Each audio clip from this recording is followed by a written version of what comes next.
धन धन कही कांदी कांदी बेहाल हो जाउछंती ए वृद्ध महिला। मो पुतुरा को टिके देखे ए कौन हे गला भगवान एमिति अन्याय काहे की कले आमे तांकर की दोष करिथिलु भेंडिया पुओटा को आम पाखरु छड़ेई नेले एमिति किछि कही कांदुछंती ए वृद्ध महिला। काहेकि ना तांको पुतुरा ए दुनिया छाड़ी परपारी को चली जाइछि। भोरु भोरु शौच हेबाको ए नाळ पाखकु आसीथिले युवक किंतु नाळ पाखरे जगी बसिथिला जम असावधानतारु युवकंकर गोड़ खसीगला आ भोरु होइथिबारु युवक बुड़ी जाउथिबा भी केही जानि पारिलेनी।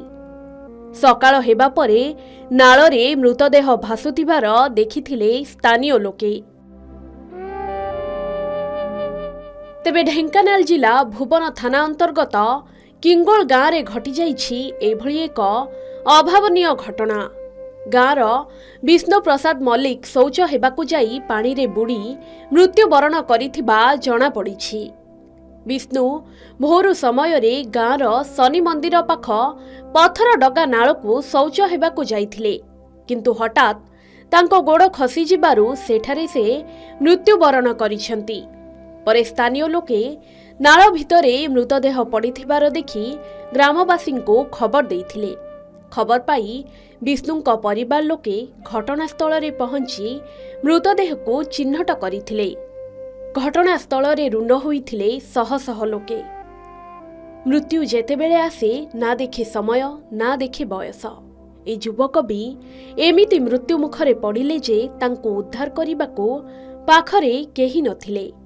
एबे पुओ को हराई पूरा परिवार बेसहारा होई पड़िछि। एबे वर्षा दिन होइथिबारु नई नाळ पानी रे भरी जाइछि।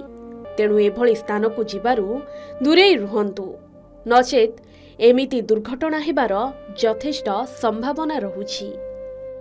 कामाख्यानगरु सदाशिव सेठींक रिपोर्ट के न्यूज ओडिशा।